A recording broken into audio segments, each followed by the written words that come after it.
I'm getting a divorce. When can I date? This is a tough question that a lot of parents are struggling with after they get a divorce. When is it too soon to introduce your child to a romantic interest? Many mental health professionals will say that you should wait at least 6 months from when you get a divorce before you engage in a romantic relationship. But what about introducing them to kids? There's not really a rule of thumb, and that every family is different. That can feel unhelpful because it's something that is really important and many people have different opinions. In fact, you and your co-parent might have different ideas when is the appropriate time.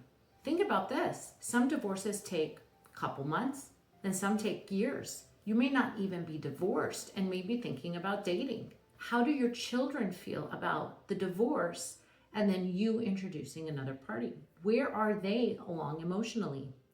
Are your children in therapy? Have they issued any concerns? Are they showing signs of anxiety or depression?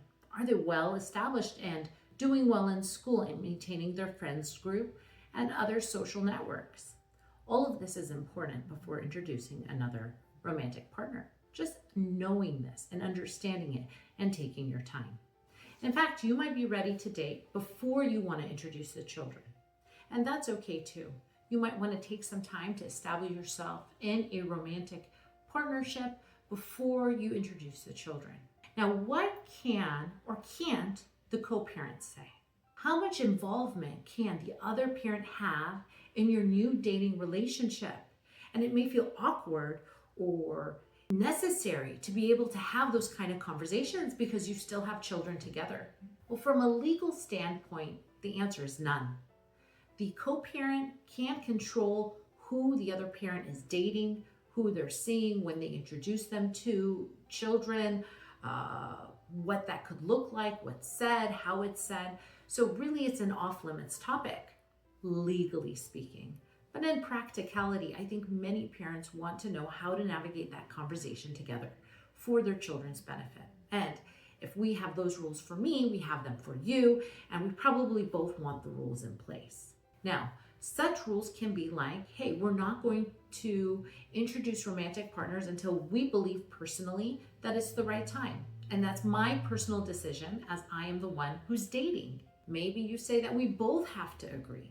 And then at that point, we say that we can introduce the children, but I will give you a heads up before doing so. And I think actually that's probably the most important part, is that you've told the other parent prior to introducing the children as a romantic partner to your person so that they are aware of the conversation. You don't want the kids to go back to your co-parent, right, to dad or mom and say, hey, they're dating now, and wait for the reaction.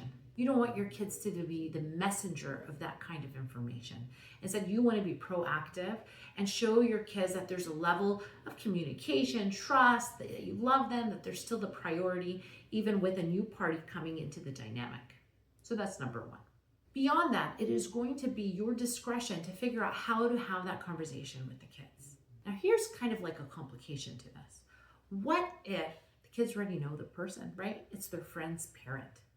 And they've seen them around, maybe they've come to birthday parties, maybe they're part of the family social network. Who knows, right? It could be anyone. And if that's the case, remember, there's a shifting here between being a friend and being a romantic partner. So even though this person is known to the kids, when you're conveying the message to your other co-parent, you want to be conveying the fact that this is no longer a friend. And I'm going to tell the kids that this is someone I'm interested in, I'm dating, this is how it's going to look. It's a delicate conversation, and if you ever need assistance or help with a conversation like this, reach out to a mental health professional, a divorce coach. See if you can have language in your parenting plan that addresses it, that's mutual and understanding of the personal and intimate nature of the conversation. And remember, courts aren't going to be looking at this outside of it being like the person is dating someone who's negligent, abusive, that will cause harm to the children. Outside of that, you have freedom in this area, and California is not going to impose any rules or restrictions on you. But as co-parents, as people that are giving each other the space to be able to do what's right for your kids, it could be a good idea to have something like this in your agreement that you both are agreed to follow. For more content, please subscribe. And if you need any further assistance, reach out to Families First Mediation so we can come alongside you and create a high quality agreement.